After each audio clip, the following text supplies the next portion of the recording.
What's up, everyone? Welcome to the 522nd episode of the Pokemon Podcast. See, I came in too energetic. If that was a YouTube video, I'd be clicking off right now. Hello. Because you don't like energy. That is your issue. You don't like people who have energy. You like being a wet noodle on screen. No. I like the energy. True. It's sometimes the energy is not authentic energy. You don't know what authentic energy is. You look at people and like, no, too much. And they're like, I'm living my best life over here. I'm your host, Steve. With me is Authentic Greg. Yeah, okay. Two amazing ththings happened this week. Steve, One, this sounds authentic. The Minnesota State Fair new foods were released. True. And planning has begun, including everybody so far is on board getting a slice of pickle pizza, and I'm very excited for the. But I can't play Pokemon Go there, so not interested. Well, you weren't invited. Oh, okay. Did you see the dill pickle ice cream? Yes. Oh, it's so good. I can't. I'm not sure. Okay, number 2.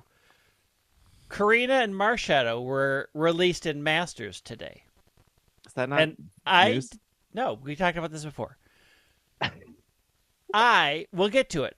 I decided I was going to spend my gems before the 1-year anniversary because I love Marshadow. 3 year. Whatever. 3 year, yeah. 3 year. It unites 1 year. Whatever, we'll get there. First pull, nothing. I got 1 Altaria. Angry. So I said, okay, I'm going to do 1 more pull of 11. Okay, when you say 1 pull, I was like, is that a 111 or a 1-1? Yeah. Okay. So I did my second 11. Now, I didn't get Karina once. I didn't get Karina twice. I got Karina and Marshadow thrice in 1 pull. My luck will never be this good in Masters, ever. Stop playing now. I'm done. Where it's like I killed 7 with 1 blow? Yeah. That fairy tale? Yeah. Like go to Destiny? Twitter. I posted the screenshots because you people were going to believe me. In Destiny, there's like an achievement to get like 7 kills. There is a literal fairy tale about somebody who like swatted 7 flies and killed them all at once and was bragging about how he killed 7 with 1 blow and was going off and he's like, well, I can take down giants now because I killed 7 with 1 blow. It's like a hundreds-year-old story. Brave Little Tailor?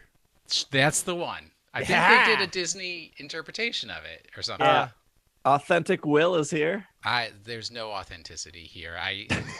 You're just bragging about authentic because you got a Greg said possibly the most offensive thing I've ever heard Greg say just right before we hit the record button on this program. No, I've said you didn't like the Ford Bronco? Yeah, sure. If that's the part that you took away. I didn't like boxy cars. Okay. But my true lack of authenticity was my realizing living cognitive dissonance of watching TikToks of people telling me how to live my best life while I'm eating a double bowl of ramen noodles. That is your best life. My kitchen you don't need TikTok life. Stars. Oh, you know what my most hated TikTok ones are? Which ones? The people who stop and say, "Hey, I just want you to know you're great," and I'm like, "You don't. I could be Hitler. I'm out. You don't know me. You don't know if I'm doing good or bad." I thought you were going to say the ones that are like, they just stop you to ask you a question for content. I hate those too. Like, those are the worst. I don't like. They're not as bad as the affirmation ones. I definitely don't like prank TikToks. I think they're very using other people in the world to get comedy. I without their consent is not great. I just don't like the whole like approaching other people just to like what are you listening to kind of thing. I don't know. That stuff just is not interesting to me at all. I don't know what TikTok you guys are on because literally all I get is politics. What? Politics, and everything that I need to be outraged about. I used to get a lot of politics, and then the 2 creators that had the dust up, I blocked both of them because I'm like, I'm out of all of this, and my politics stuff has dropped to almost none. Yeah, I have specifically 1 politics person. I have 1 car person. I don't want anyone else's. I don't want anyone else's car. I'm not even on Bicycle Talk. How do I get on Bicycle Talk? I have a lot of Magic TikTok now, obviously. I have a bunch of Pokemon TikTok, and then I get a lot of ADHD TikTok, which I get only a lot watch of that too. so I can understand my husband, because I'm like, none of this applies to me, but I bet this is what Brent goes through. And then I send it to Brent, and then he gets mad at me because it's accurate. And then he sends me dogs, I'm which on I cat do TikTok. love. And I send Will cat TikToks, but he blocked me.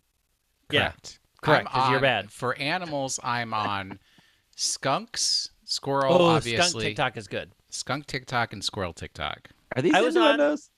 No. I was on frog TikTok for like 2 seconds. And for 1 hour, I was on gay Star Wars TikTok, and then it disappeared, and I've never gotten back there, and I'm very sad.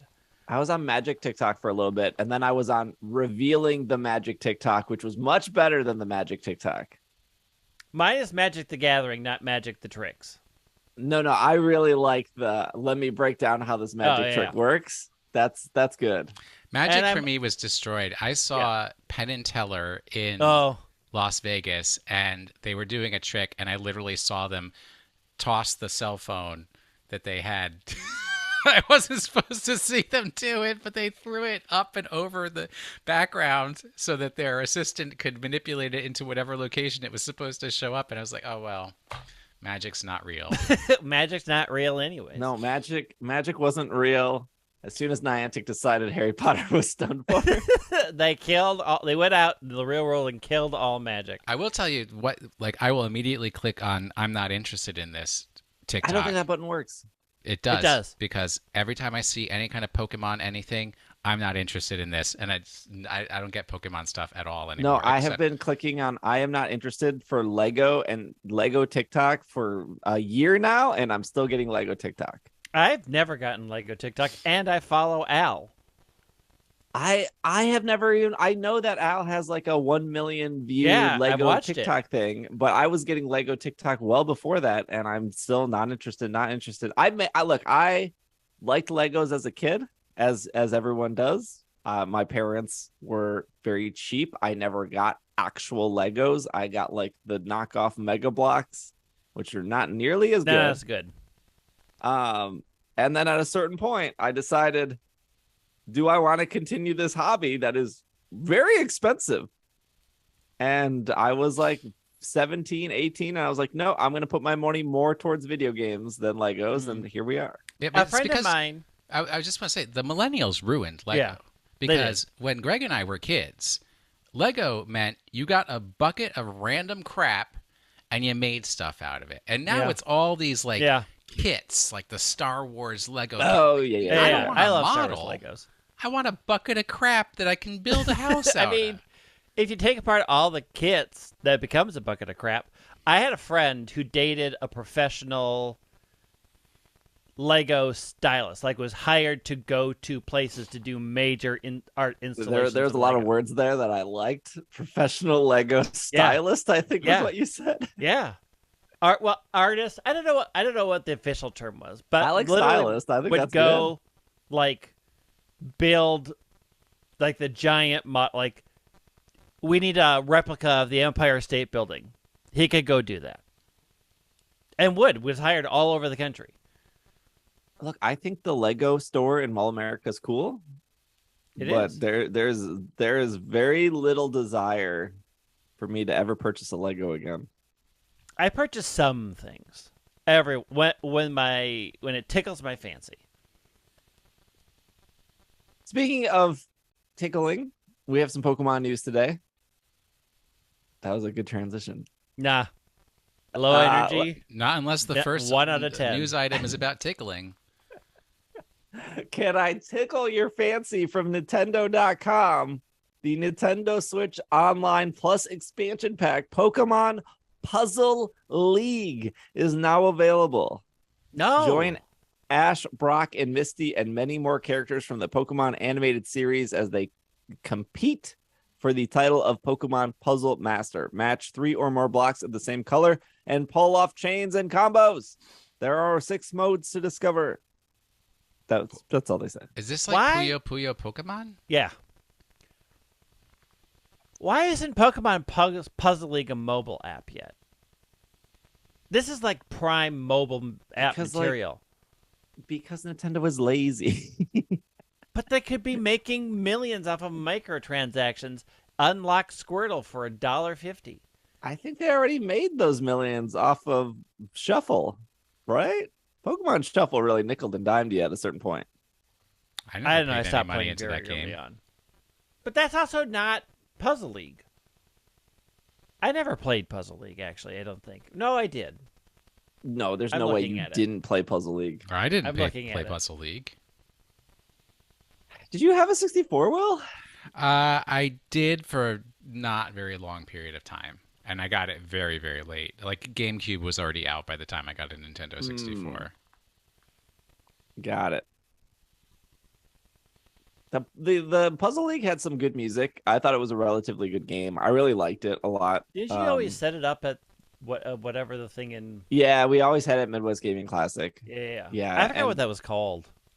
Midwest Gaming Classic. Yeah, they moved from the Sheraton in Brookfield, Wisconsin, to the Wisconsin Center in Milwaukee, which is actually where the Milwaukee Regionals took place. Wisconsin Center getting a lot of conventions now. Isn't it bigger? Like, didn't they outgrow the Sheraton like well before they moved? Yeah. Oh yeah. They were adding tents onto the Sheraton to put things into the tents. I mean, because it's the Sheraton I'm familiar with, right? It's got parking lot, way more parking lot than you could possibly need for that hotel.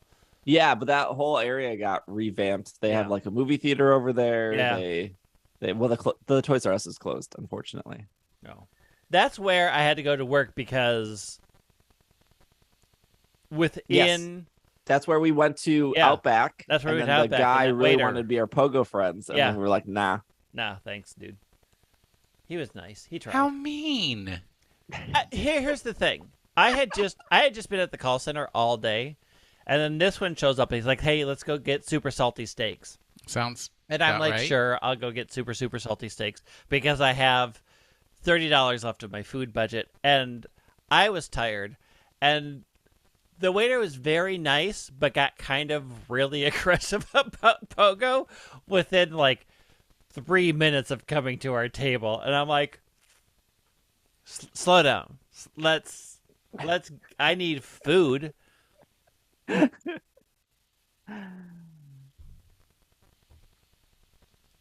Yeah, but I still think the expansion pass is a scam. Oh, I don't have it. Will has it. Expansion pass? Oh, I do. Yeah. I have to get on your family plan, Will. You got to just text me to remind me. I know. It's not. I remember it when we're recording the podcast and probably forget the minute we stop. I mean, you get all the Sonic games that are on there. Oh yeah, gotta go fast. There's very few old games I want to go back to and play.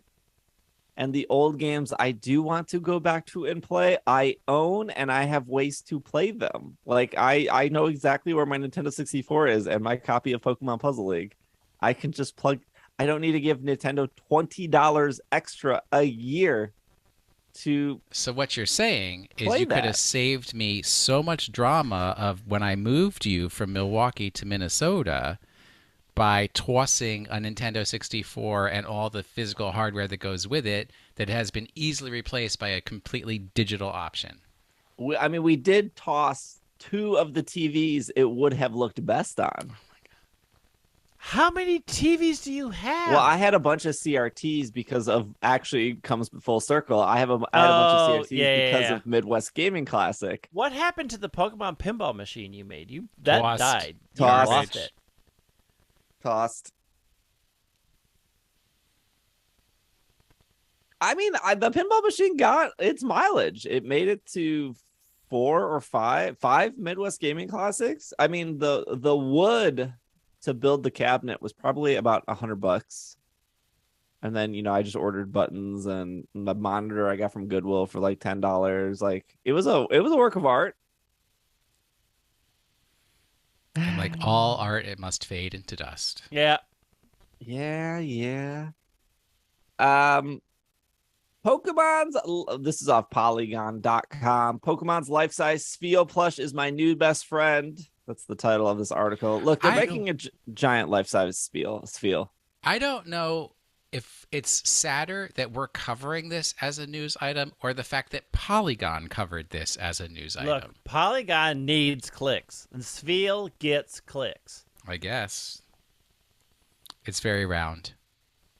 It is very round. There was like a point, I feel like, especially in our podcasting era. This is still our podcasting era. Where we didn't talk about life-size plushes. And I remember when a couple of them started coming out, it was like, oh, that's novel, like $350 for a huge Pikachu. And now I feel like one comes out a month. Like there is some market of I have a big Appleton that was like $85, and I was gifted a giant long Meowth, which I think was like normally $300. And you also have the huge leak, which doesn't even have a Pokemon with it. It's just That's the true. leak. The leak is only like $35. But there are some people, I don't know, maybe their name is Real Breaking Nate, who has like all of them. Way to call out a person. I love Nate. And I know that Nate, and I'm sure other content creators, and I'm sure other just Pokemon fans are going to buy this Spheal.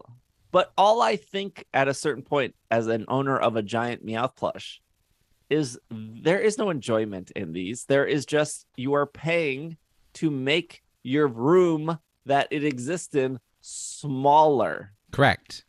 That is the enjoyment. You don't own your possessions. Your possessions own you. A round friend sitting in the corner that you can look at and say, at last, my decor is here. I don't have to worry about that empty space and the demons and gremlins that could inhabit that space.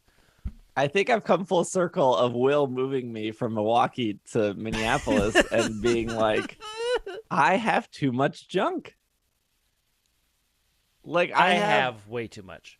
I have a whole tote. Will hates when I say tote. What's the bin? Plastic bin. You have a bin. You have a bin of unopened Pokemon TCG cards. Open them. But the thing, I have piles of TCG cards on my desk. Like I open them, and then I have stacks of. I can't do anything with this. Did I tell you that I'm more organized? I bought a deck. I bought a deck for Gen Con.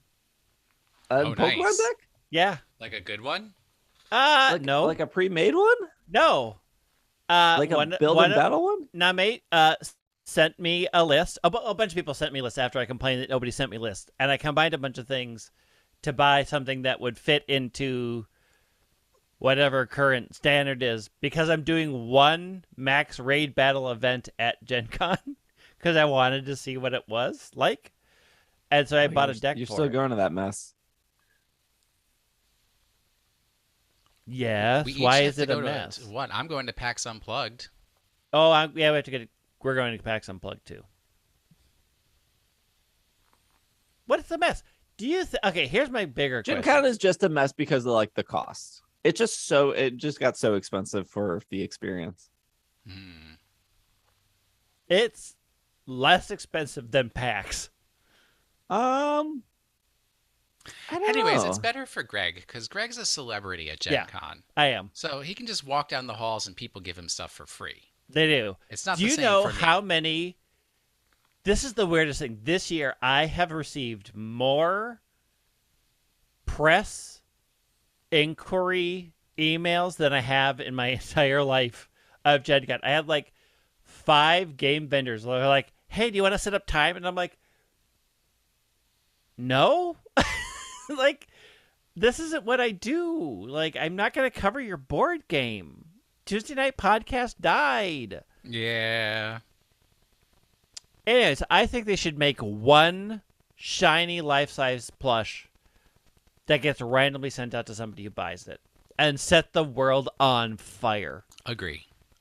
Oh, sorry, we didn't finish this article. The Japanese Pokemon Center is currently selling the life-size Spheal plush. It weighs 16 pounds, 3 feet tall. It costs 50,000 yen, which is about $357.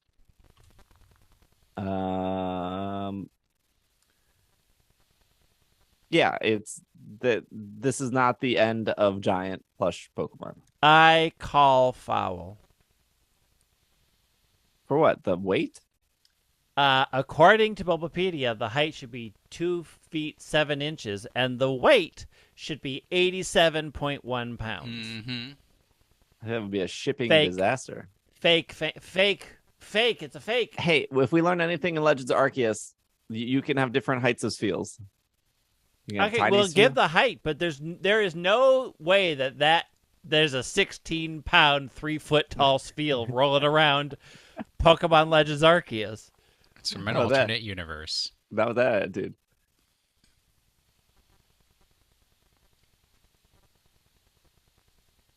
The Pokemon Unite's first, I don't know why that took me so long to come up with that, to read that headline. Celebrate Pokemon Unite's first anniversary with Glaceon and Boss Rush battles. This is off Pokemon.com. Can I just say one thing that annoys me?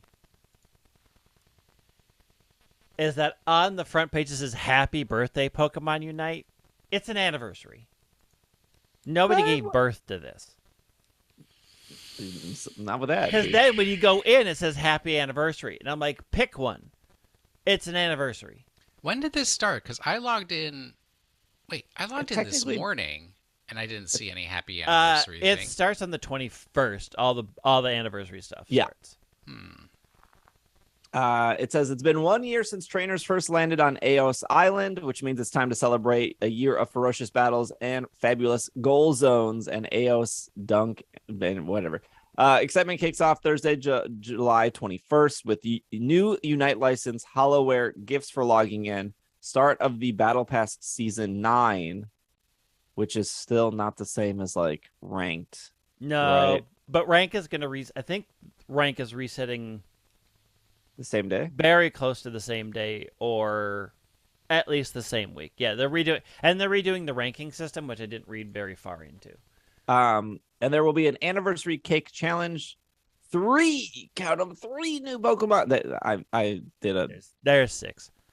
And 3 new Pokemon will enter the fray, starting with Glaceon.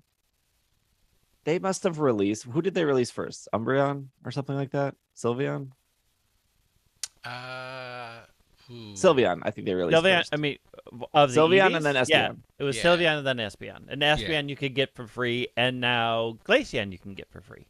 They must my thought process is Sylveon was huge in numbers, and then they were like, oh, let's try another one, and also huge in numbers, and they're like, let's just do all the EVs. It's working. It's getting people to play the game. The 4 people that were interested in Delphox, we didn't win those over, but all the people that love these EVs. Delphox is amazing in Unite, and I am almost good with it. I am not great with Delphox. Trainers interested in harvesting Glaceon's freezing forest can take place in the Icy Glaceon Challenge, which will start Thursday, July 21st, and run until Sunday, August 14th. By completing the necessary missions, players can earn Glaceon's Unite license. Other players making their Pokemon Unite Unite debut will be Buzzwole on Wednesday, August 3rd. That's an Ultra Beast. That's not a Pokemon. And then Tyranitar on August 15th. There are 3 more Pokemon coming. They didn't say which ones. I'm going to assume another one is Eevee. Something. Yeah, there are 3 being released in September. And there isn't even anything on the rumor box yet because everybody was uncovering these 3, so nobody has even come up with what the 3 are going to be. But everybody's assuming one of them has to be a speedster. I mean, we'll keep guessing. It's going to be Jolteon. Jolteon, watch. You're right. You are correct. There is a new Boss Rush mode, and Boss Rush players can team up to defeat powerful bosses, earn thrilling rewards, fight hard and fight smart, because the higher your Unite squad score, the better rewards. Boss Russes will be available at 3 different periods during the celebration, from July 1st to July 24th, July 31st to August 7th, August 14th to August 21st. There will be an electrifying new battle pass with Season 9. It will come with a Pikachu Hollowware that will start on July 21st. It will also come with a Wigglytuff Hollowware. The new rewards.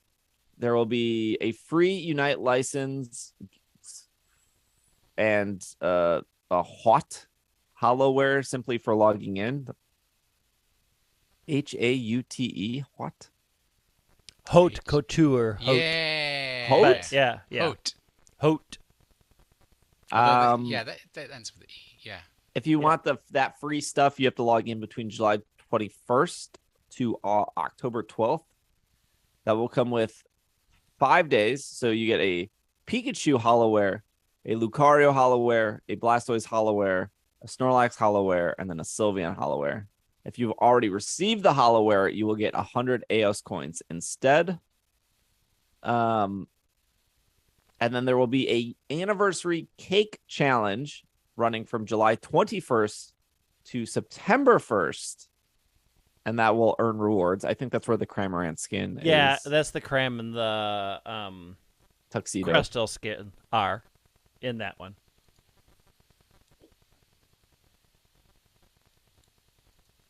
This seems okay. I mean, they also released like really cute anniversary art for this, which was great.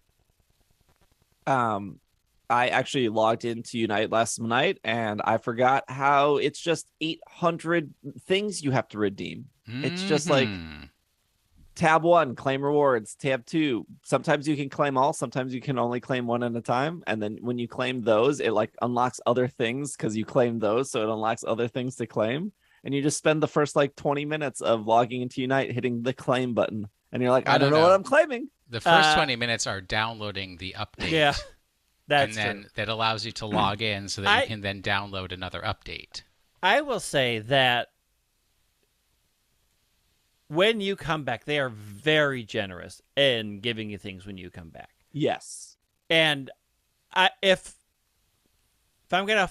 I can fault them for the pricing of their Hollowware, but for getting you back into the game and for actually coming up with really interesting events... they're kind of like hitting it on all cylinders right now. Like, there's a 12-character challenge going on right now, which is actually super fun. You have to win, and it doesn't matter what kind of battle. So, my team members, my just squad, do free play. Whatever, you can just do quick battles. Oh, okay. And as long as you win with that character, it's checked off the list, and then you move on. So what was cool about it is I had to play a bunch of Pokemon that I've never played before to get this challenge done, and you could do it in quick battles. It was a good way to learn a bunch of different ones. Like, I'm like, oh, this is actually kind of cool to get you to try things out. I mean, if you don't care about the Serena, you don't have to go all the way to 12, but you can, and you get a free Hollowware at the end of it. But you get a lot of good rewards for doing it. It can be done in any of the battle types as long as you win. And it gets you to try all of, like, because they have a selection of all the types. I'm like, this is actually kind of very cool. Yeah, I've always thought, like, I think a problem for me specifically is that Unite is just very time consuming. And I was saying this to my Twitch chat because they were like, oh, you can try to get to master rank before, and you have like 5 days. And like, this is my problem with Unite. And again, this is a me problem. I have things that I am like trying to do on stream or like try to get done before a certain time. And then usually like, cause I try to plan out my content and I try to plan out what I want to do. And like, for example, like I'm pretty good now in July that I've gotten everything I need to get done before Go Fest that I wanted to do on stream. And like, I really thought like I ended up getting Shiny Sinistea. I thought that was going to take more time. It didn't. And now like I'm just kind of like, okay, well, Go Fest is in a couple days, so I have time now for Unite, but then I like log in and it's like, oh, the season resets in 5 days. Like I don't want to try to like grind when everything's going to get reset anyways. I'll just wait the 5 days and then start. But then at that point, I'm going to be at Go Fest. I'm going to be busy. So the cycle starts over where now I'm busy for like 2 or 3 weeks. And then it's like, well, if I just wait a week, the season resets. There's like this. So like I'm confused. You can't play Unite just to have fun? It's because like I don't like doing this is not a Unite issue. This is like for Destiny or for Apex Legends. I don't like that there are reward tracks and I want to like complete the reward track. Like, oh, I don't even want to do the 12-person challenge, even though it's cool, because I don't think I can do 12 characters in 5 days. I don't know. I think it ends in like 4 days. Or 3 days when this podcast goes up. I did all 12 in 2 hours. But I don't even have 12 characters unlocked. I have enough money to get the I guarantee you have at least 6 temporary licenses. Oh, you're right. I probably do. Like it's easy to do it. And if you just say to people, which is what I did, we all said, "Hey, let's try to knock these out tonight. Let's just do quick battles, go through them quick." And if you have somebody who's done them before, who's playing a character that they're good with, you can sail through them. Yeah, but again, this is like a me issue. Yeah. I'm sure some people log in, they don't care about the battle pass, they don't care about walking the Cramorant. That was like the last one I think I completed, which was like log in. I think you had to log in like 10 days in like a 3-week period to like walk the Cramorant and then like do 1 battle a day. There was like some music note one, and I was logging in. I think it was to get like a Sylveon skin. And I was like, I'm not actually sure what I'm doing to like get the music notes to like play the piano. And I was like, I never finished that one. Oh, I finished that one. Here's the thing. I think battle pass, again, that's not a problem with Unite. I think they do really good at like keeping people who log in every day something to do. And I think that's fantastic. I think there is a slight disconnect for people who don't log in every day, and maybe somebody who logs in once a week of like, I don't know what's going on. Like, and the things you want me to do require me to log in way more than once a week to get this stuff done. And again, it's not bad. It's just like, I disagree with that. You can log in once a week and complete a lot of these things because most of them run for 3 weeks, and most of the login rewards are at max login 5 times. So you may have to log in twice in 1 week, but in that time you'll be able to do the login bonuses, not a problem. And I will say that one thing that they do is, if you haven't logged in for a while, they do everything in their power to catch you up. Yes, they do. Because like when I logged in, it said, you haven't logged in 43 days. And I was like, that sounds right. Because 43 days, amateur. I was 197 days. But that's 100% the thing I was talking about earlier of like, when I'm ready to play Unite, the season is about to end. And I think most seasons are like 60 days, if I remember correctly. Roughly, yeah. So it's like, oh, yep, this is correct. It means the season's about to end. I came in at the start of the season. I debated whether I wanted to commit. I didn't have time to commit. Now I'm like ready to give it time, but the season's about to. But like, it offered me like 4,000 coins to do 1 match. Yeah. And this is the second or third time where it's like, I think they do this offer if it's been more than a month. And all 3 times they've given me a bot match. So I don't know if that's intentional.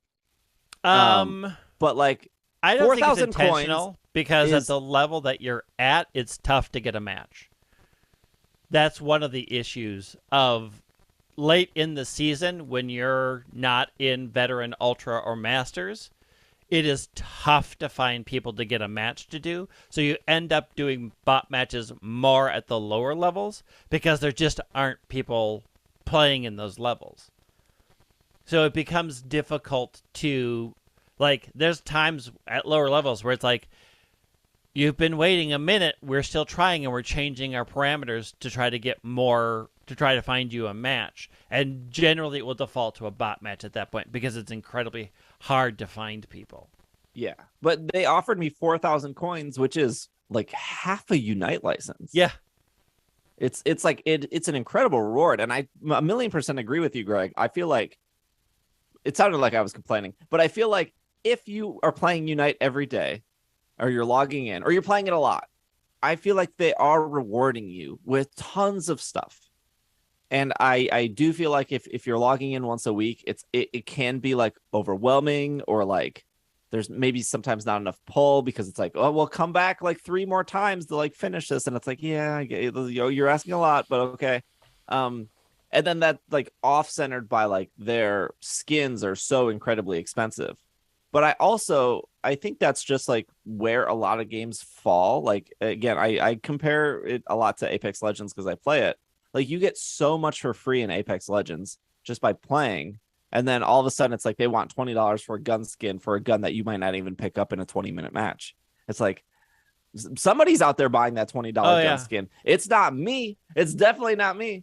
Like there's one character in Apex Legends that I will spend money on, and that's Crypto. And just because I love Crypto, if there's a $20 skin for Crypto, it usually comes maybe once every 6 months, and like Apex is free and I have a good time. So here's your $20 for my Crypto skin. I'll see you in another 6 months for another $20. And I do feel that way with Unite. Like, I was really excited for the Cowboy Cram. What was that? Like, that was like a $40 skin or whatever. Yeah. And I did it. And there's no more skins for Cramorant. Like, I would probably give them money for more skins. But I look at other characters like, wow, that Snorlax skin is really cool. I don't play Snorlax. I have no desire to play Snorlax. Maybe I'll play Snorlax in a quick play because like I need to, but like I just don't like that play style. Same for Cinderace. Like, it's cool. I think Cinderace is a cool Pokemon. I think Cinderace is great in the anime.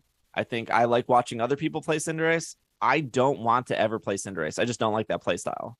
But it's cool that he gets a bunch of skins. Same for Greninja. So even though the skins are super expensive, maybe because I'm so picky in my play style, like that alone saves me money. I think you might like Delphox. Delphox and Cramorant play similar. Do they? Yeah. See, I think one's Greninja water, and one's fire. I think Greninja and Cinderace play similar. They both have like kind of like the long range, narrow shooting things. Yeah. But I like because I had to play Cramorant. I had to play Cramorant in my 12 challenge. Have you never played Cramorant before? No. Why would I? Oh. I don't know. Oh, it's the worst Pokemon. And I was surprised, like, the abilities between them do slightly different things, but like placing Cramorant's pool is pretty much the same as placing Fire Spin. The only difference is that Delphox's Fire Spin will follow them, whereas the pool is stationary, but the pool does more damage than the Fire Spin does. Anyways, there's a couple ways that I felt like, oh, this is similar to how Delphox plays. Yeah. And I think that's one of the things about Unite is if you try other characters, you do like, oh, this is similar as to this other character that I like playing. It's just got a different focus. Yeah. Like Trevenant is amazing in that game. I am also at the point of Unite. Again, this is not a complaint. It's just this is a you problem. This is a me problem. This is maybe a problem for people who are like me. They haven't logged in 43 days. We were playing that match. I came down to Dreadnought to help out, and then Trevenant, I don't know what he started pushing, and there was a weird glow around him. I was like, I don't know what he's doing. I don't know what this is because I've only played against one Trevenant. And then like Aegislash, all I hear is there's some weird sound issues in this game. Oh yeah, Aegislash is very loud. And Aegislash made this huge slashing thing, and I was like, I don't know what to do. I don't know where to walk. I don't know where to go. I don't know how people play League of Legends. There's like 7 million characters in that game. How do you remember what everyone is doing? There's like 40 characters in Unite. I have no clue. Dude, focus on your lane. Focus on your lane. In all things Pokemon Unite, just get out of the way. That is it. Like Espeon came in and there was this huge psychic cloud. Yeah. I was like, I don't know. I'm Get standing in it. I don't know what it's doing. Get out. Get out. So, I mean, Trevenant has Horn Leech, which is the push. It pushes you and steals health from you, which is how Trevenant survives. But the Black Cloud is Curse. So what's interesting about Trevenant is Trevenant sacrificing health with Curse to slow and kill anybody who's in the cloud, and then you Horn Leech to get your health back. So the interesting thing about Trevenant's playstyle is you're constantly playing with your own health to negatively impact other people. So if you can get out of the Horn Leech, Trevenant's in a bad spot because it sacrificed health with the Curse to try to line you up for a Horn Leech. So if you can get out, like if you can eject away and it doesn't hit you, then it's easier to kill Trevenant. And those are things you just get from playing against that, but playing more. In all things Unite, if you see a path, if you see a circle, get out. Get away. Just move away. Because almost everything is direction-based. They're coming towards you, and you do not want to be in front of it. But there are some Pokemon you want to close the gap on, like Cramorant. You want to get close to Cram. You want to get close to Decidueye. You want to get close to Delphox. You want to get close to the attackers because they don't have a lot of health. Like, you want to get away from defenders because they are stealing your health. You want to get close to attackers because they're frail. What about speedsters? Speedsters and all-arounders, it depends on how they... That's the thing, is you just don't know how they built them. So you just are like, I don't know if I need to get away or if I need to get close. Like, you need to both be close and away from Aegislash. It's a good game. I hope the boss rush brings people back. I mean, it looks like Boss Rush is not PvP. It's your squad against a boss, which I'm very excited for. And it has thrilling rewards. Yeah. I'm thrilled. And they're adding collectible tokens. Are you excited for tokens? No, this is the Hollow Spray issue in Apex Legends. This is just to fill, and this is just to waste spots in the loot box. Do you know how much stuff I have triples of from the loot box? Yeah, the loot boxes are useless. Right. I don't think this is like. So for not logging in 43 days, I went to like the hoodie section and the pants section and there's nothing. Like they'll do like full outfits. Like here's your Gardevoir outfit. Here's your Zarina outfit. Here's your Aegislash outfit. But I am actually surprised how slow they are to release. Like, just do the hoodie and do it pink, and then do the hoodie and do it green, and do the hoodie and do it purple, and then just dump those into the loot box. Some of the full outfits are individual pieces that you can mix and match, but you have to buy the whole outfit. That's sort of like the catch with outfits. Like the Decidueye whole outfit are two separate parts. It's the hoodie with green hair and shoes. And you can equip them separately, but you have to buy them as a set. I'm still mad that like the Cramorant forces me to have like blonde hair. Like it's like their clothing in Unite is so good, and Pokemon Go could learn a lesson from that. Yeah. Oh, because they have socks. Yeah, they do. They have lots of socks. But then they do weird choices like you can't wear this hat without forcing your hair to be like correct hot pink. It's like, but let me just wear the hat as the hat. Like, why are we submit an RFE, man? I'm sure they've got a place you can submit an RFE. Anyways, very excited for Unite's first anniversary. It looks like it's a lot. It's a lot. I'm excited for it. We'll see if it brings people back or gets people excited. And I don't know why I play this game as much as I do, but I love it. Some people like it, some people don't. That's true. It's true. All right, let's take a break. And when we come back, we're going to talk about Campfire. And Pokemon Go Fest is around the corner, so we'll talk about that real quick as we prep. But we will be right back. Pokemon Go Fest Seattle is right around the corner, and you can attend one of the biggest Pokemon events of the year. taking place on Friday, July 22nd, Saturday, July 23rd, and Sunday, July 24th. You will be able to attend a 2-part experience of Pokemon GO Fest Seattle. Trainers who purchase a ticket will split their day between an event experience that will happen in both the Seattle Center and downtown Seattle. When you go to purchase your ticket, you will pick which part of the experience you want to spend your morning in, and then the other experience will be in the evening. This is the first time an event is doing something like this, so it's really exciting that there will be 2 parts and trainers will be able to swap and experience both. Attending Pokemon GO Fest Seattle will also get you a bunch of in-person perks. You'll get half egg hatch distance. You'll be able to make up to 6 special trades a day. There will be a reduced star dust for those trades. You'll be able to visit the trading post where you can meet other trainers to make those trades happen. You'll be able to battle other trainers on the battleground. There'll be in-person photo opportunities. You'll finally get a chance to meet Eevee or Pikachu and get an opportunity to take a photo with them. There will be special versions of the Pokemon GO Fest t-shirt available for sale exclusively at this in-person event. And you'll be able to meet your friends, your community. You'll be able to meet me. I'll be there all 3 days, hanging out, saying hi to all the trainers, and playing Pokemon Go with everyone. I really hope you take the opportunity to attend Pokemon GO Fest Seattle. It will be a great time. Tickets are still available. You can head over to PokemonGoLive.com to learn more information and to purchase yourself a ticket. Or inside your Pokemon Go app, you can hit that little event button that looks like a little ticket, and that will take you there as well. If you need more information, again, you can head over to PokemonGoLive.com. Tickets are still available, and we hope to meet you out there. And we are back from our break. I was in Germany. Look, we're back. I was in Germany. What? When? I had dinner with the Niantic. They paid for dinner. I got chicken nuggets. We talked about this. Hey, but here's the real question: did Niantic talk about bees? They did. They did not talk about bees. So you had a worse experience than Will and I did.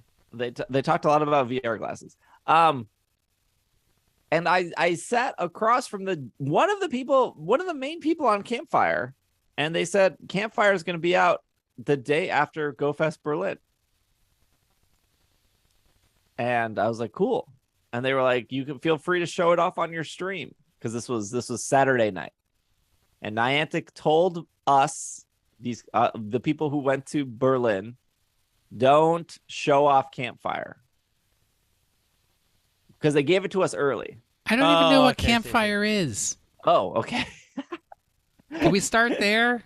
Sure. What is Campfire? Okay, so this is off PokemonGoLive.com. This is introducing Campfire. This is a dev diary. Remember, Niantic was going to do dev diaries every 2 months. Mm-hmm. I ignore them. Guess. Sure.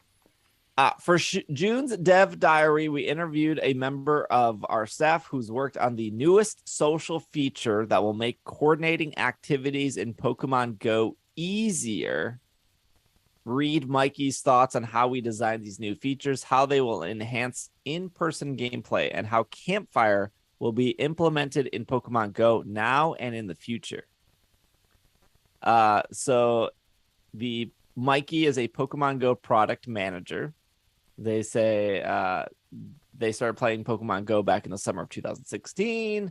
They've been playing Pokemon games for 20 years. And they are excited to show off Campfire. I skipped that first paragraph. I summed it up for you. So this says Campfire will help you meet your local community. When we were thinking of making Pokemon Go better, we reflected on what makes Pokemon Go's experience special. Themes came up again and again that Pokemon Go helps trainers befriend people who share common interests and explore the world around them.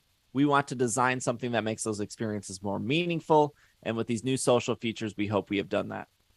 Or if you're on vacation somewhere and you want to explore new areas near you, using Campfire is a fun and unique way to shape your own adventure and meet friends. Once you met up with trainers, you can send them friend requests. You can even direct message them to coordinate your next meetup. Community exploration, real-world interactions shape the Pokemon Go experience. We hope these new features will make connections even stronger and easier to maintain. And And so Campfire is a separate app. They say here, for us, the most important thing when designing these features is how we can enhance the collaborative aspect of trainers in Pokemon Go's experience. With this in mind, we made accessing Campfire features within Pokemon Go quick and easy, but for more of an involved experience, trainers can also use the Campfire app itself. We know that trainers love taking parts in raids. We designed Campfire to specifically make the aspects of Pokemon Go easier to coordinate. Inside Campfire app, trainers can share raid locations with friends, direct messages, or in group chats, make it easier to team up quickly and efficiently. For those who typically play on your own, don't worry. When you tap a gym on the map, you will see the option to add a flare that will encourage other trainers nearby to come and join you. And it says, we're still working hard to integrate Campfire. We hope to roll out more features soon. Pokemon Go is special, unique, blah, blah, blah. So Niantic gave me Campfire and whatever, I'm sure a bunch of other creators, like 2 weeks before Campfire was supposed to come out. Then they told me Campfire was supposed to come out Thursday, the day before Go Fest Berlin, which is Friday, Saturday, Sunday. And there was a whole Campfire booth that there still was at Berlin. That was one of the things on the map. You could walk there. You could learn about Campfire. They had like 3 or 4 employees, like Niantic employees, to show you Campfire. And then, like, this is what Niantic told me. They said they decided to push the release of Campfire back until after Go Fest because they were worried that people in Berlin would get confused about Campfire and that would like ruin their Go experience. And honestly, that made sense. Like, you're right. You're launching a new feature. People are traveling to Berlin for the first time. Like, they're going to be like, what is this flare thing when they're at Go Fest? Like, yeah, wait 3 days. Totally cool. Understood. But you could still go to like the booth and like learn about it. And then on Saturday, and they told us not to show it off because they were like, don't show it off until we say so because we don't want to confuse people. Okay, totally okay. Like, genuine, like, we don't want to, which it also makes sense to me.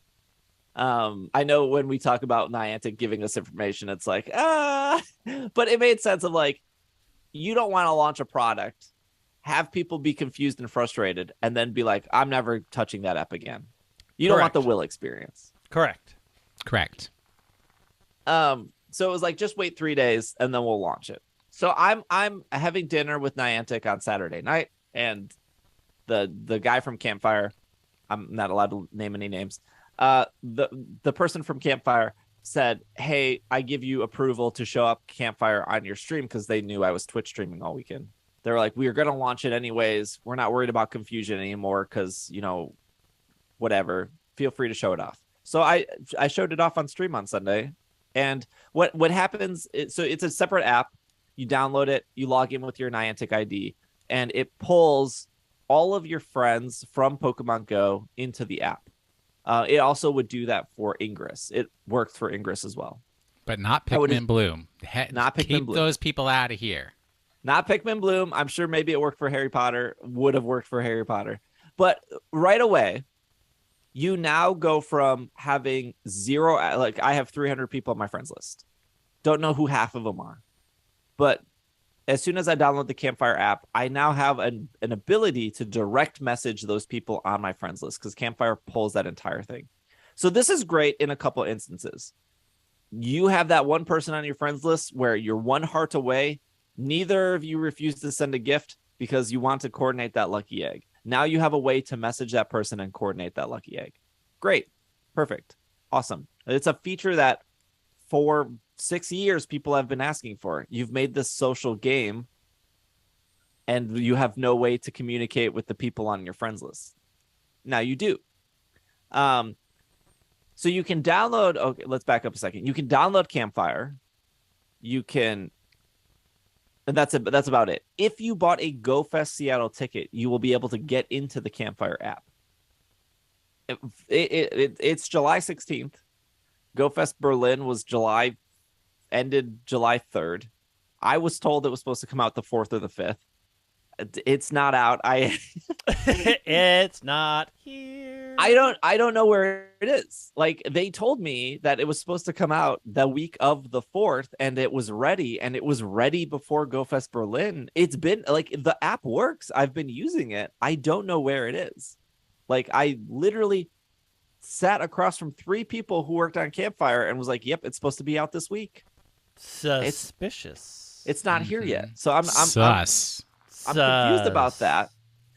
But I think it's a cool app. And they told me at dinner they wanted to make a really lightweight app. They didn't want it to do too much. And they said they specifically said, "We know this app is not perfect, and we know that this app has a lot of potential. Instead of us thinking of what trainers want to do for 6 months and delaying the app, we just want to put it out there and actually see what trainers do with it." Which I 100% agree with that. There's sometimes where you make something and then you think that your audience is going to interact with it one way, and then they interact with it a totally different way that you didn't plan, and then you have to pivot on that. So they're like, "We don't even want the pivot part. Here's the basic features. Tell us what else you want. We'll go with that," instead of sitting on this for 6 more months and thinking what we think you're going to do with it. Mm-hmm. So I'm in the App Store right now. Yes. Niantic Campfire is in the App Store right now. Yes. But you can't log in. And it has a 2.4 rating. Because you can't log in. Because you can't. Correct. Which is like what they were trying to prevent. Yeah, so why is it on here? Why is it in here if you can't pull it? Pull it. Well, it was supposed to launch 2 weeks ago, Greg. I don't know where it is. I mean, it's in there. It's got a 2.4 rating. It's not doing him any good. Yeah, because they literally delayed the app because they didn't want to cause confusion. Well, but guess what? People are confused. Yes, I know. So here's the thing. I know there are some people that I see it all the time. They don't want to play Pokemon Go as a social game. They want to play it solo. I totally get it. I think Campfire is still great solo, because I was telling this in Slack. You cannot use any of the social features. There's like a direct message feature, right? I could direct message Greg in Campfire. I don't know why I would just text Greg. Just text me. I could make like a group chat, like a Slack or like a Discord, where we could have like 40 people talk about our favorite pasta. And maybe you're listening to this and you're like, I don't care about any of that. I don't want to direct message anyone. I don't want to be in any more Discords. I don't want to be in any more group chats. Even if you don't care about any of that stuff, the great thing that Campfire does is it shows you all the raids in the area and what's happening in those raids. So if I open my app right now and I see, if I open Pokemon Go right now and I spin my character around, I can only see so many gyms and raids, right? I can only see what my character can see. So at my house, I can see 3, 4, 5. I can see about 7 gyms, and I can only see what's happening in those 7 gyms. In Campfire, I can move the map around like Google Maps or Apple Maps, and I can go, what's at Mall of America right now? And I can see all the raids at Mall of America, and I can see, okay, there's a Zapdos, there's a Rockruff, there's a Pikachu with a cake on its head, and I can see that, like, oh, there's a 5-star raid in like 40 minutes. I can get to Mall of America in 15. So I can prep that. When I get to Mall of America, I can then light a flare. I can walk up to that 5-star raid that's about to hatch. I can light a flare, and other people looking at Campfire can see that I'm at that raid waiting for it to pop. And the flare will also provide the option to the people in my community, because you can make communities, and say like, oh, Steve's, I don't have to like text Greg that I'm there. If Greg's in the community active and I light a flare, Greg's gonna get the push that like, oh, Steve's at Mall of America about to do this raid in 15 minutes. Maybe I'll head over, or I'm in the area. I'll make the 20-minute drive for the 15-minute raid. So there's a bunch of social features that are like really, really cool, and it's what people have been asking for, right? Like, how do I let people know I'm at a raid? How do I message the people that I want to open a lucky egg? I think it's really great. and it was really exciting to like talk to the team and how they're excited about it. And I don't think it's going to, like, there are Discords that exist where you just remote raid all day, right? Like our Discord or our Slack, where people will post a raid and then everyone's remoting in. Like, that's a thing. The Campfire's not designed to get rid of that experience. It's a local experience. But I think it can also be local in the sense of, even if you have an online community, I guess this is more specific for me, and we know that a bunch of people in our community are going to Go Fest Seattle. I think that Campfire would be a great way to be like, okay, we're all here. I want to raid with Steve and the other people that are a part of Steve's community. Campfire would be great for that like weekend experience.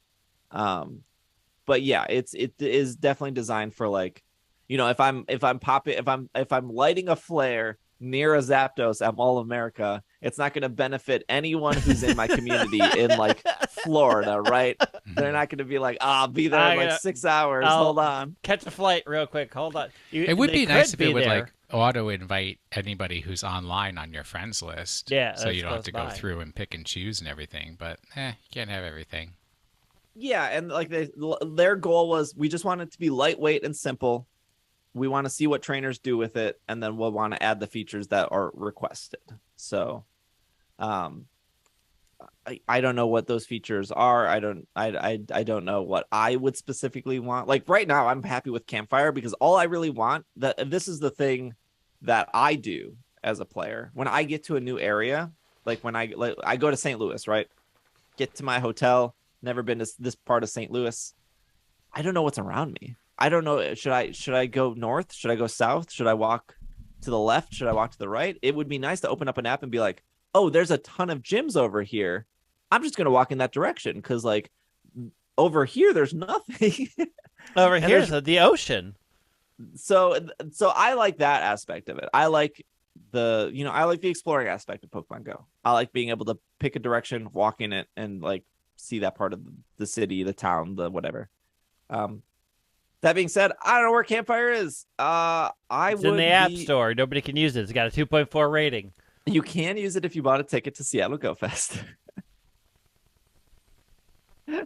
Speaking of Seattle Go Fest, I heard there's going to be this Steve fella there that nobody's heard of. Yeah, he's going to be at the influencer booth. Yes, Who does he influence? There. So. We ran an ad earlier for Pokemon Go Fest. Full disclosure that Niantic did pay me to run that ad. They want people to buy tickets to Go Fest, right?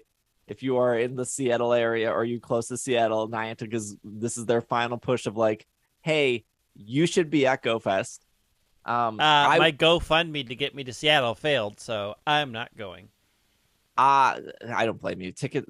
I don't understand why domestic flights are more expensive than international flights at this point. Hey, but if you're in the Seattle area, or you're in the across the border in Canada, just come on down, just drive an hour. I will be there all 3 days. I have a meet and greet every one of those days, Friday, Saturday, Sunday, in the park at the meet and greet area from 4 to 6. So if you're listening to the show and you're at Go Fest, I would love to meet you. I'm sure my line will be the most empty line there. You probably won't have to wait long to say hi, but if you want to come by and say hi, take a picture, whatever, I will be standing there for 2 hours every day. Only $200 a shot. No, the 3 people that show up in line, I will be over the moon to meet them. That's like the main reason I go to these events.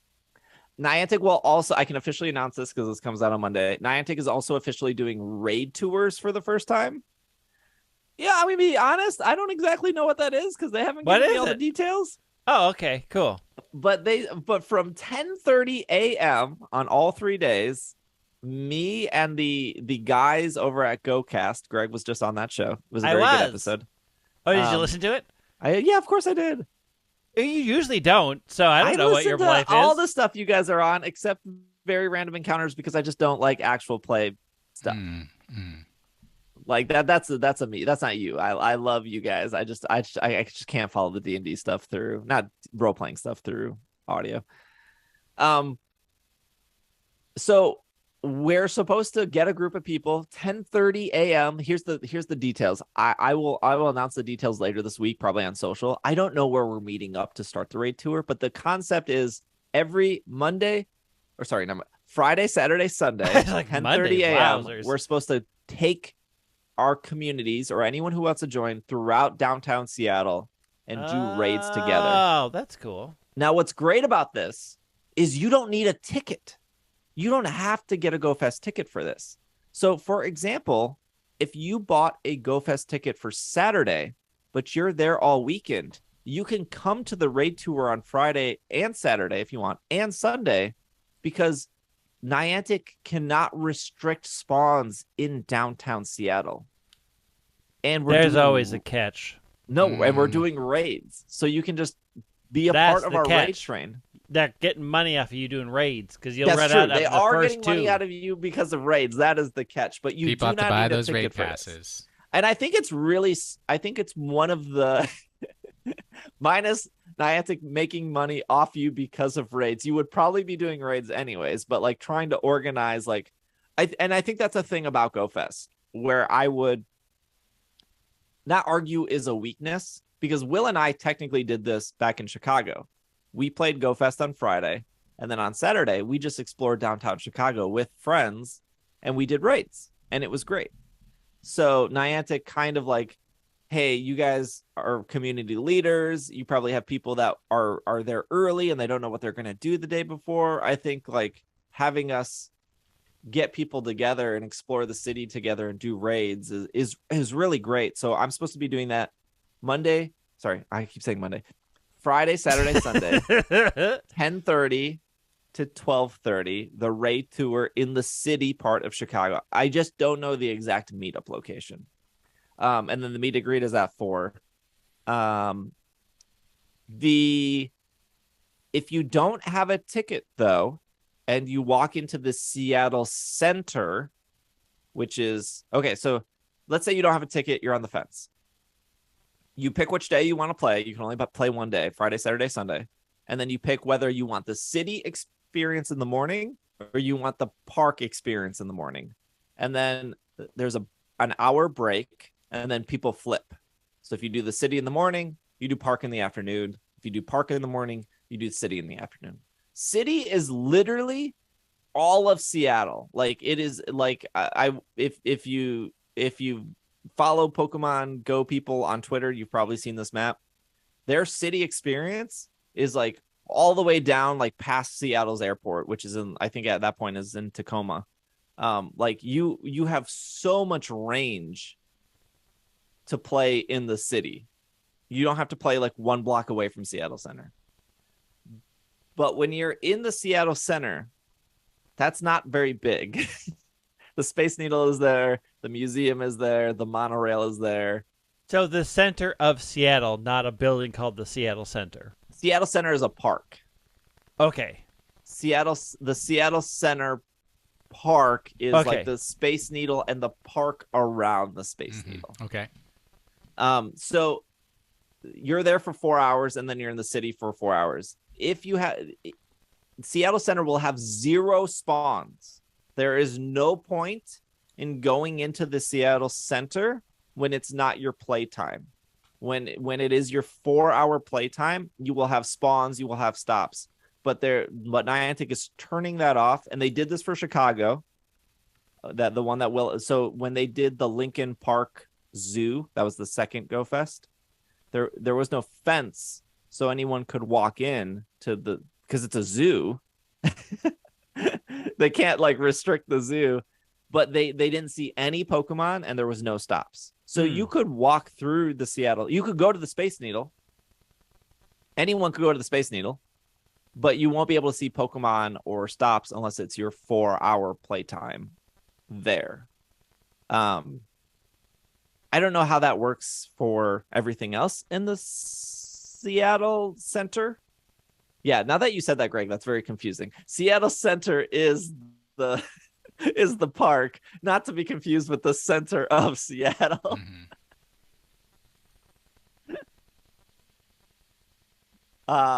But yeah, Go Fest is happening this weekend. I'm excited. It will probably be a very busy weekend. Which means we get to take over again.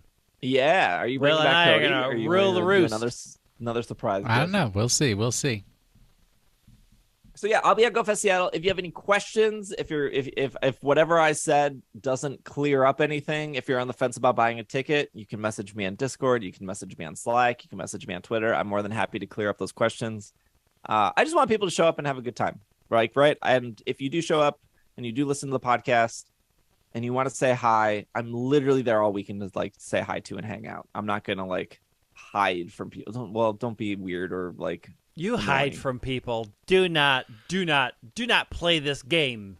I'm a social butterfly, Greg. Ha! When I get invited to stuff and I'm like, can I bring Greg? And then I bring Greg and then you do 90% of the talking and I'm like, this is 90. perfect. Yeah, 90% of the talking while you sit on your phone. I'm not on my phone. I just shake my head and I'm like, yes, hello, Greg. Do the talking. I don't know where Campfire is though, but it's in the App Store with the 2.4 rating. Hey, if you buy a ticket to Seattle Go Fest, you'll be able to actually log in. I think that's all the news we have. I guess it's time for question of the week. I want the question of the week. Let's have the question of the week.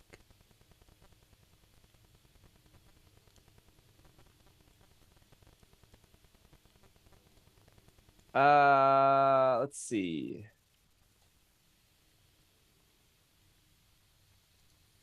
Oh wait, I had the question of the week, and then there we go. This is not the newest question of the week, is it? July 13th. I don't know what No, question you're July looking at, 17th is the most recent one in the. It's been 2 years. Well, this is a more technical question, but but should be answered. It's been 2 years since ISE hosted a guest interview. Do we have plans later this year? Who was the guest interview 2 years ago? Who was the last interview? You don't invite us to them, so it's whatever you do. I don't usually invite you guys to them because they're like at the weirdest times in the entire world, and they're almost always last minute, which is actually the reason why there's not guest interviews, is because I will plan them and then they just get canceled. See, this is why I'm a good guest. Because we plan a date, I check in a week before, I check in the day before, I verify everything's on track. Like, I've guested on 3 podcasts in the month of June. People invite me on their podcasts, and I'm like, oh yeah, that sounds like a good idea. And then 5 weeks later, I'm like, oh, that's right, that person asked me to be on their podcast, and I completely forgot. Oops. I'm the perfect guest. It is for for me, it's always been a nightmare to get. We had Aaron Zeng on one time. Love Aaron Zeng. I remember that. Great dude. That was a very fun episode. It took 2 years to get him on. Like, when I say 2 years, I messaged him 2 years prior to that episode and was like, hey, do you want to be on ISE? And he was like, yeah, man, sure. And I was like, cool, pick a time. And then he picked a time and then he canceled. And then he was like, I'm really busy. Circle back in like 3 months. Cool, circled back. Okay, didn't hear anything. Okay, I waited another like 3 months, circled back. He was like, yeah, man, sorry, just been busy. All right, pick a time. He picked a time. He canceled. Like, people get busy. Totally understand. The whole interview thing is very time consuming. And this is the problem with millennials. You can't make a plan and stick to it. You tell me when we're going to do the thing, I am there. I don't think that's a millennial thing. I think that's just a people thing. I I've had tons of people ask me to be on shows, and if I'm busy, like I had somebody ask like a week before Arceus came out, like, do you want to be on my podcast? Would love to, but not now. I got to prep for this game launch. Like, I would love to be on. Hey, I want you to message me in like 45 days, like give me a full month plus like a week after the game came out to like kind of like catch up. But I put that back on you. Like, if you want me to be on, you have to follow back up with me in like 45 days. Like I get it too, but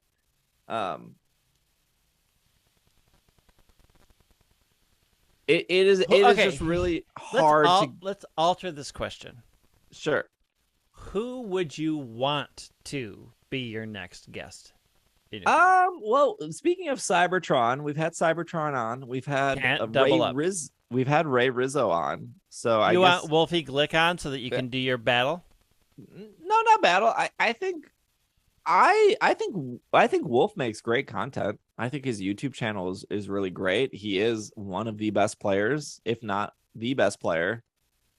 So having him on would be great. Although, like, sometimes the problem with guest interviews is, and this is, I listen to a ton of podcasts myself. Like I consume a lot of podcasts a week. Sometimes when the interviewer is specialized in a topic and I don't care about that topic, it's very easy for me to skip that 45 minutes. So now you would think on a Pokemon Go podcast that my interview would have talked a lot about Pokemon Go, but I don't think we talked about that game until the last 20 minutes. So I would imagine if somebody doesn't care about competitive Pokemon and then like Wolfie Glick is on, they'd be like, oh, 45 minutes, I skipped that. But, I still think... You don't just talk about... It's not like only talk to me about competitive. Like, you talk to the person.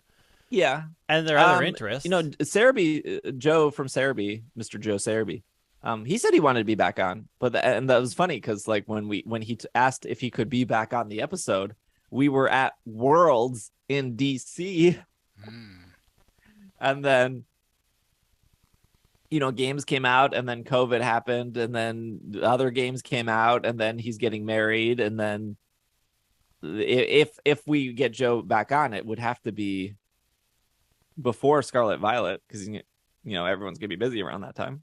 So yeah, I would like to get Joe back on. I would like to get Wolfie Glick on. Will, who would you like to interview? Mr. Masuda. Oh, there you go. Aim high. Absolutely. James Turner. Oh, let's get James Turner. There you go. James Turner has a game to do. They're making the press rounds. Get up. Do it. Do it. Reach out. Yeah, I'm sure he's not head deep in the game he's working on right now. You don't know? They ask. Released a trailer, which means they're in the press part of a game. Yep. And press part of a game means they need to go talk to people. What about you, Greg? Believe me, I do this. What? Is there somebody you would want to interview?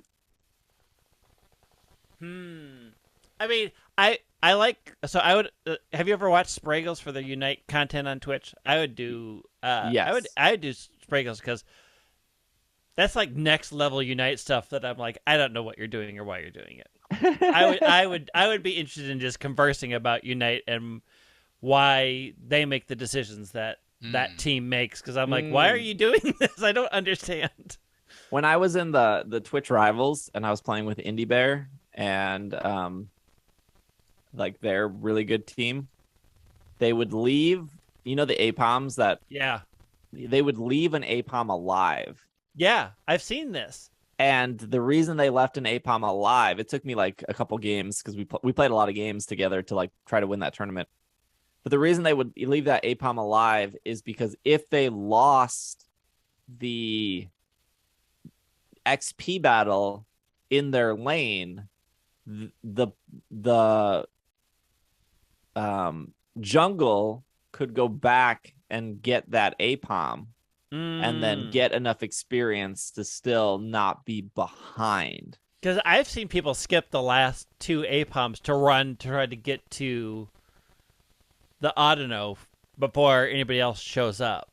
Yeah. And I've seen that happen. But like I want to know like the ins and outs of why, like when do you do that? What's your decision making? Like there's like I'm good at Unite, but like there's definitely a next level.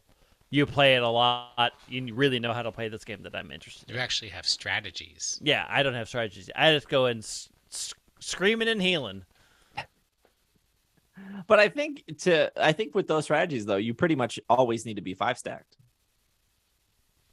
Like you're never going to be able to in a solo game or even a duo game. Skip an APOM and be like, if this doesn't work out. You can do it with 3, right? Like if you have 3 people, which is like my ideal configuration for playing Unite, 3.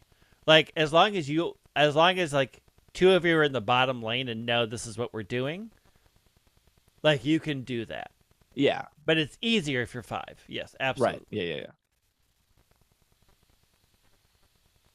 Right. This is our YouTube. If you're watching or listening on YouTube and you want to leave a question, now's your chance. Like, comment, subscribe, all that stuff.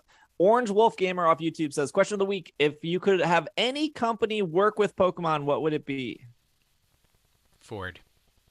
We're not going back to boxy trucks. Just any branding or just like video game? Are we limiting it or just any company? They said company. Give me a Lion Brand yarn series of Pokemon-themed yarns so that I can knit fine Pokemon amigurumi and then actually allow Lion Brand to come out with Pokemon amigurumi patterns that are officially licensed so that all the people who start Etsy shops with their Pokemon amigurumi patterns don't get shut down. I would like so there's a company that makes Cortex Plus, which is a really great RPG. I would like an official Pokemon branded RPG that's not made by me because I've made a lot of them, but something like official and thought out by a lot of designers that's not me doing all the work.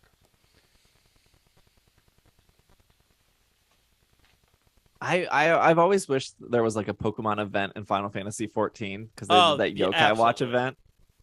Like, and the Yokai Watch event it's just like a cute event. It's just like a mount and a couple minions.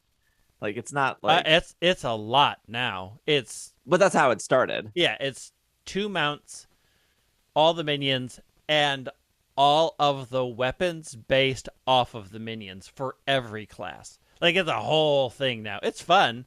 Like once you've done it though, you never have to do it again because you get them all. But yeah, it's a huge thing. But also maybe to bring this closer to Nintendo, like it always kind of bothered me that like Animal Crossing didn't have Pokemon stuff in it, but it had like Pikmin and Zelda and Metroid. Like that always bothered me too. Like just give me a Pikachu statue. Like it doesn't have to be a lot, but it's like literally. Well, I know the mobile Animal Crossing had some Pokemon stuff. I think I had a dream the other night about a Katamari Damacy Pokemon crossover. Ooh, no, that was just an episode you hosted a week ago. Oh, wow. That was a dream. We'll do one more question off of YouTube. This is from Fanny. Have you guys seen the leaks? Just a yes or a no. No need to go into detail. How do you think Game Freak could prevent leaks in the future? Thank you. No, and I stated very clearly on Twitter, and I'll state it on the program, do not link me to leaks. I haven't. If I'm interested, I will try to find them out on my own. Did you not look at the stuff for Sword and Shield? No. Not until we were a month away, when it was really pretty final. Like, we're still in the dark area of people making a lot of stuff up. Oh, yeah. And I'm not interested at all in half the stuff people are posting. Because it just... People get really revved up. I've had more direct messages of people like fired up or angry because of something a leak said. And my first response is, you have no way of knowing if that's true. I don't care how much you say you trust that person. Oh, yeah. It's like this leaker has like a 97% track record. Yeah, because they throw a billion things against the wall and hope something stick, and we have confirmation bias. So when we go back, we can say 95% of what they said was right. Yeah, a month before the thing came out. All the rest of it was garbage. Here's what I said on my Twitch stream last night. I was like, look, if you take any animal of Spain and you're like, what animal does Spain make me think of? You think of me, I think of a bull. And so if there was a leak, or if there wasn't a leak that said like Tauros has an evolution, Tauros has a regional form, like I don't think that would shock anyone. Right. And I feel like that is like the most common low level, like a 5-year-old could make this prediction of a Pokemon game thing. So like if Tauros gets a regional or an evolution or whatever you want, I would be like, dang, yup, not surprised. Yeah. And if it didn't, I would also be like, not surprised. Like, but that's how I like look at I did look at the leaks and I was like, oh yeah, sure, whatever. Like 90% of the stuff probably won't happen. But like when you look at it and it's like I'm gonna say this. I promise you, it's okay. One of the leaks was shiny Pokemon are returning. That was one of the leaks. That is what I read. Is the words shiny Pokemon are returning, and then you go like, "Oh, this dude has a 95% track record." Yeah, I have a leak for you. There's new Pokemon being introduced. What? Like. Like, I am not kidding you. That was one of the leaks. It said shiny Pokemon are returning. Like if the leak said there's an Elite Four, I'd be like, yeah, probably. Sure. Yeah, sure. Okay. If the leak said there's not an Elite Four, I'd be like, yeah, there was a game, there was an Elite Four. It was called Sword and Shield. There was a Champion Cup. It was pretty similar, but like, yeah, like it's just, Greg is right. We're at a point where like you could say anything and be like, well, this person has a great track record. But the things they're saying are so like, duh. Like you could say like, oh, Mega Evolution is returning. And you'd be like, yeah, sure. Yeah, okay, sure. Yeah, that makes sense. Cool. You'd be like, oh, Mega Evolution is not returning. You'd be like, yeah, that makes sense. I mean, it didn't return in this game. Like it's literally like just, I could go on Twitter and just like write like 7 things and be like, I'm sure half of those are probably going to be true. I don't know, but it's wild. Like yes, there will probably be an evolution of a Pokemon from Gen 2. Yeah, sure. I don't know. There'll probably be an evolution of the starters are gonna be cool. The starters are gonna be lame. Like just pick one. You're probably gonna be right. Yeah.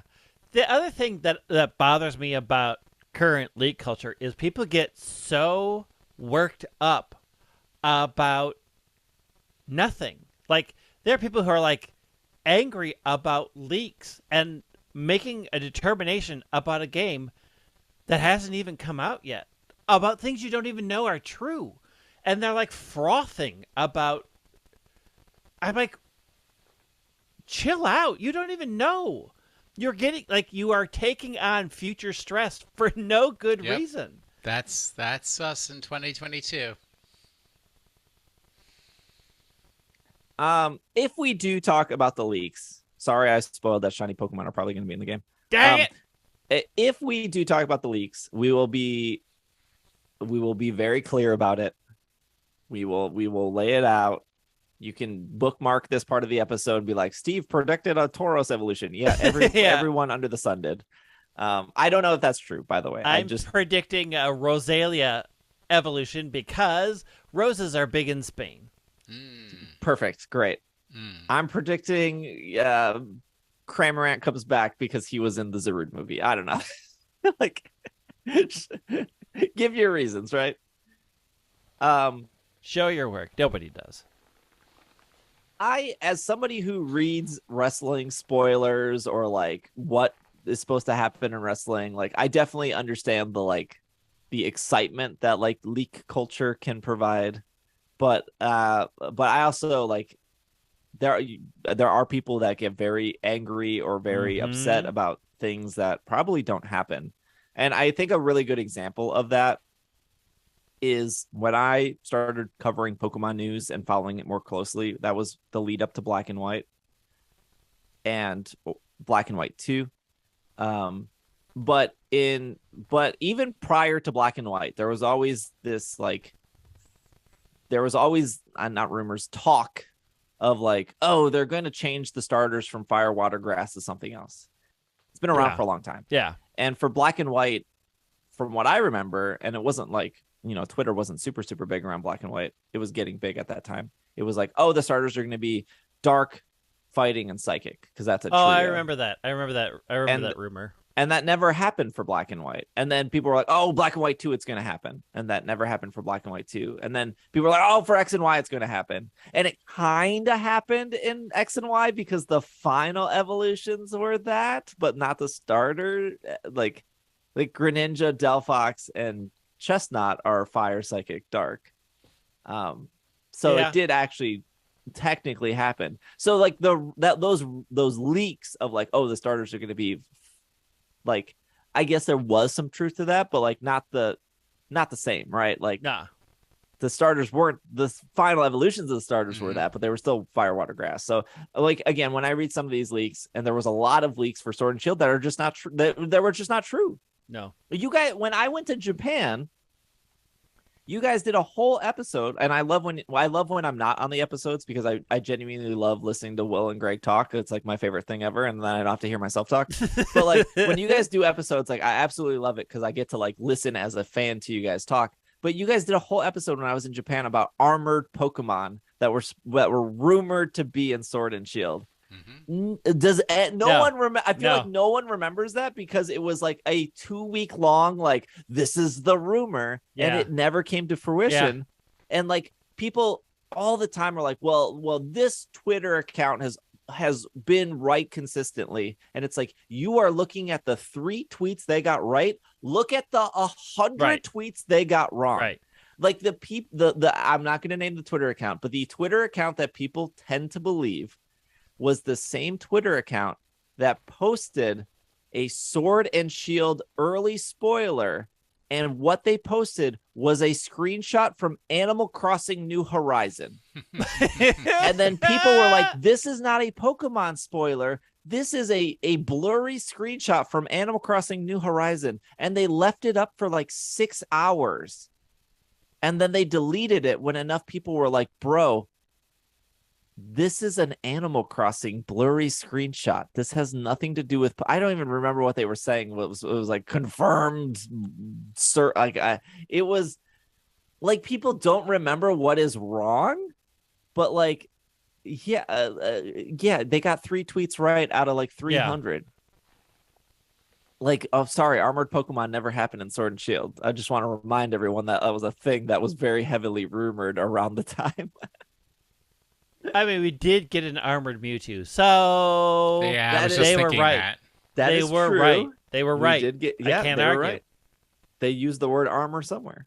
Pokemon of the week. All right, last week's Pokemon, it was a dark type Pokemon, but it could only be caught in the wild in 2 games, Pokemon Emerald and Pokemon X. Any other time, you either had to use a special item or unlock a special area to get access to it.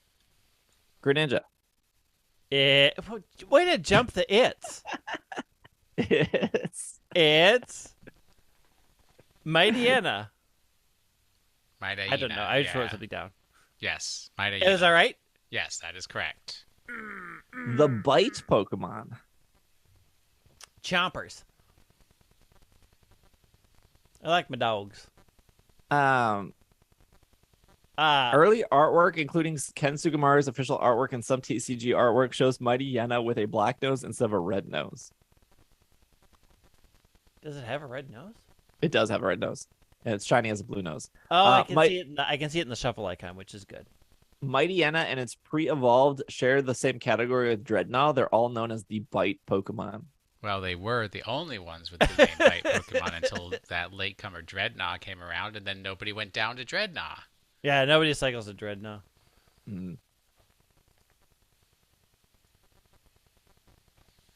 It's a Pokemon. It's a very special Pokemon. It's a German Shepherd. Is it? I thought it was a hyena. I mean, it's got combinations, but its coloring Particularly the shiny is a very German Shepherd coloring for its shiny. I don't know dog breeds that well, so it's all lost on me, honestly. If it was a cat, you'd know. I know the Taco Bell dog. A Chihuahua. What kind of a dog is that? Well, no, he's already said it. Drop the chalupa. All right. This week's Pokemon. Depending on whether you are speaking British English, Australian English, or... Wait, I typed Australian right. Hold on. Rewind. Start over.